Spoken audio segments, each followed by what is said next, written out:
Hello friends, competitors academy channel पर आप सभी का स्वागत है।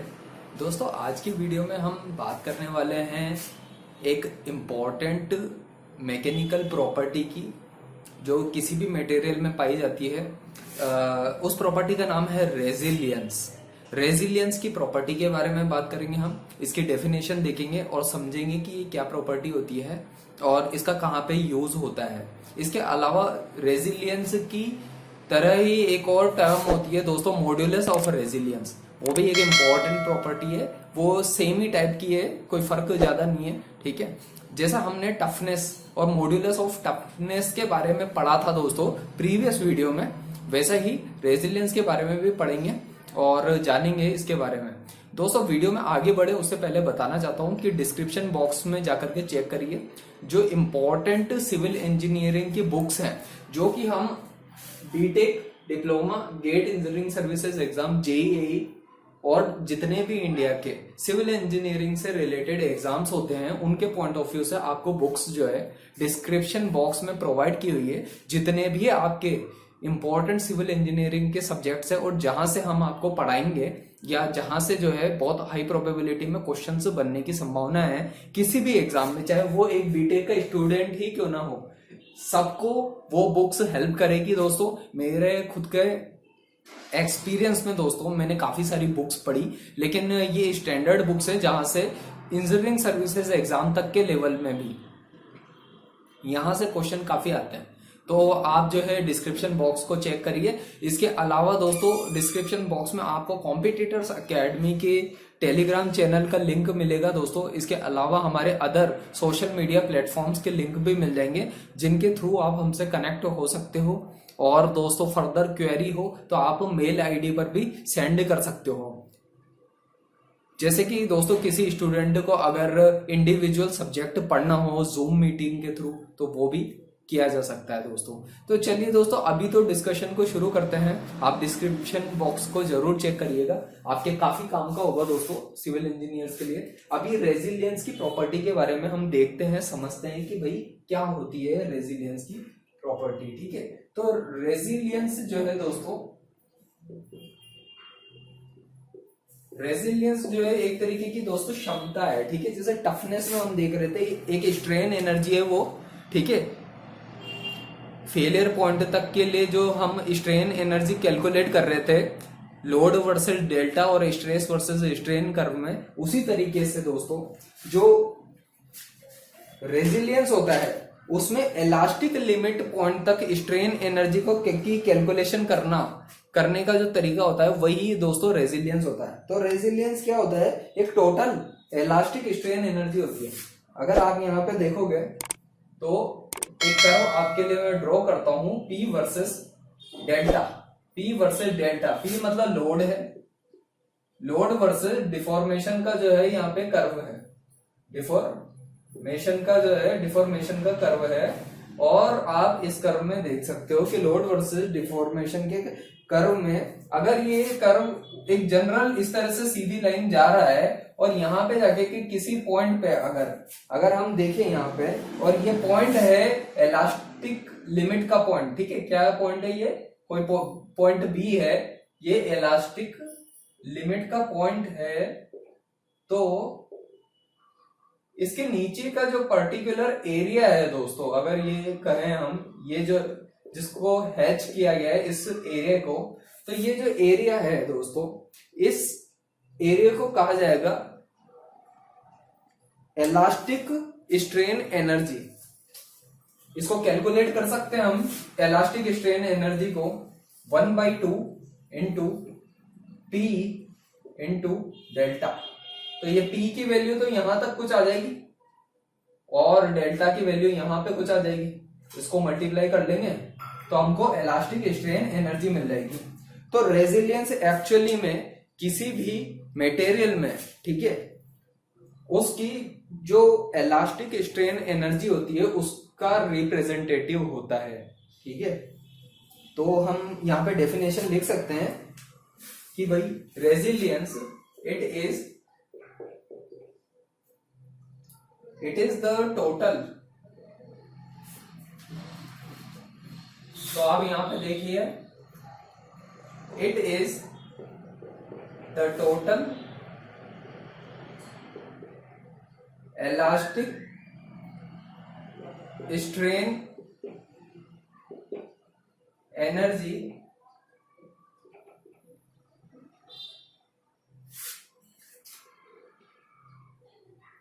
in the given volume of metal within elastic limit, within elastic limit। तो आप यहां समझ सकते हो कि ये एक्चुअली में है तो इलास्टिक स्ट्रेन एनर्जी ही, लेकिन विद इन इलास्टिक लिमिट, ठीक है। और इसको कैलकुलेट हमने कुछ इस तरीके से किया, ठीक है। ये बात आपको समझ में आ गई होगी। अब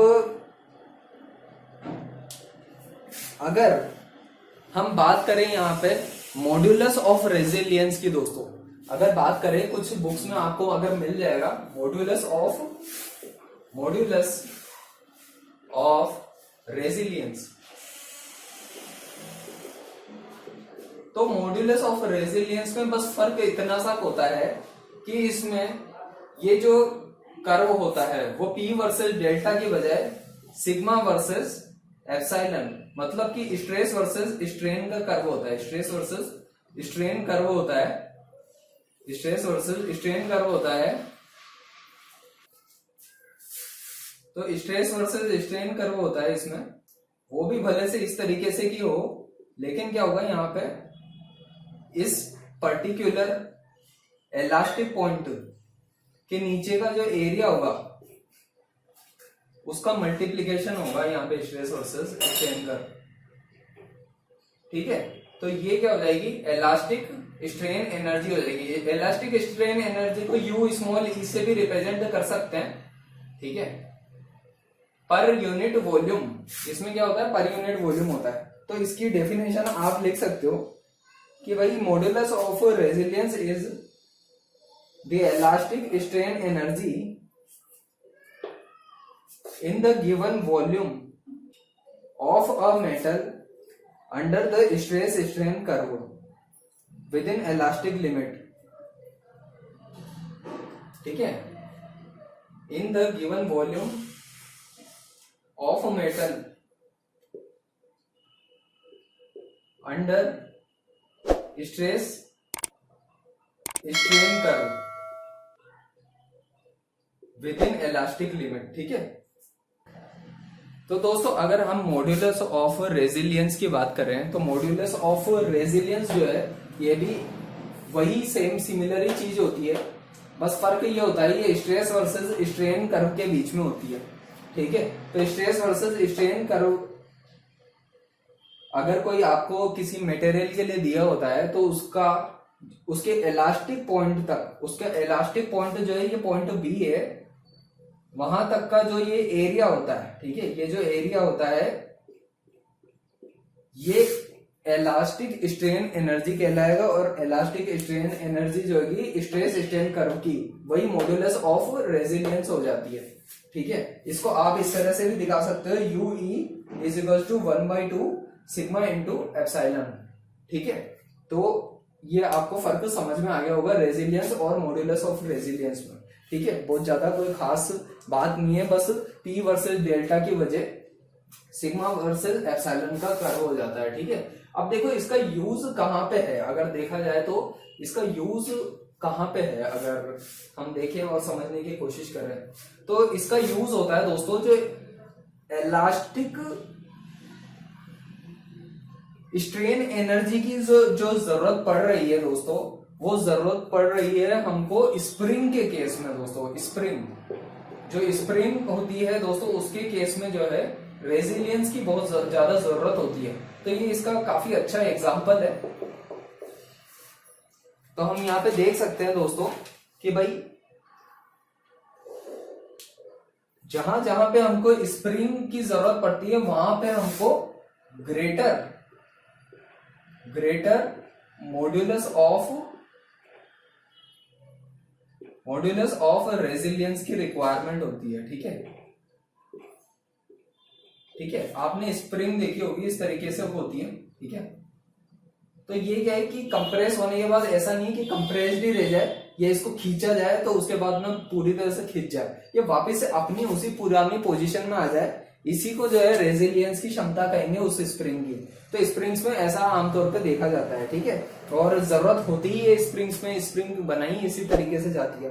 अब देखो स्प्रिंग के लिए जो सबसे बेस्ट मटेरियल यूज किया जाता है स्प्रिंग के लिए, जिसमें मॉड्यूलस ऑफ रेजिलियंस काफी ज्यादा होता है, वो होता है दोस्तों हाई टेंसाइल स्टील बार्स।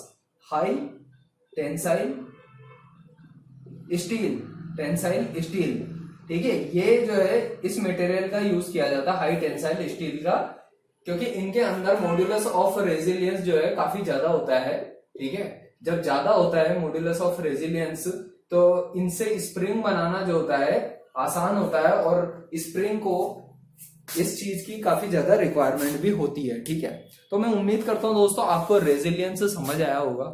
जैसा कि हमने पहले मॉड्यूलस ऑफ टफनेस और टफनेस के बारे में पढ़ा था, यहाँ पे हमने रेजिलियंस के बारे में पढ़ा, और रेजिलियंस का यूज जो होता है स्प्रिंग बनाने में किया जाता है। मैकेनिकल इंजीनियर्स के भी काम का है ये सब, और सिविल इंजीनियर्स के भी काम का है। हम जो भी स्ट्रेंथ ऑफ मटेरियल में पढ़ रहे हैं, ये सब आपके जितने भी गवर्नमेंट एग्जाम्स हैं उनके पॉइंट ऑफ व्यू से जरूर हेल्पफुल होगा, मैं ऐसी उम्मीद करता हूँ। फिर भी आपको कोई डाउट आता है तो आप कमेंट बॉक्स में लिखिए, हम आपके डाउट्स को जो है क्लियर करने की कोशिश करेंगे अपनी तरफ से। वीडियो अगर आपको पसंद आती है तो वीडियो को लाइक करिए। हमारे जितने भी दोस्तों टेलीग्राम ग्रुप्स हैं उनके साथ कनेक्ट होइए, डिस्क्रिप्शन बॉक्स में लिंक दिया हुआ है। बुक्स जो है जो बताई जा रही है, मेंशन की जा रही है, वो सारी इंपॉर्टेंट बुक्स हैं, उनको बाय करें। और अगर आप जो है उन बुक्स और हमारी वीडियोस के साथ में तैयारी करोगे तो आपको जो है भविष्य में जो है सिविल इंजीनियरिंग में कहीं कोई दिक्कत नहीं आएगी, और कहीं दिक्कत आएगी तो हम आपके साथ में खड़े हुए हैं। ठीक है, तो चलिए दोस्तों वीडियो को अभी एंड करते हैं। वीडियो को अगर आपने एंड तक देखा तो उसके लिए दोस्तों दिल से बहुत बहुत धन्यवाद।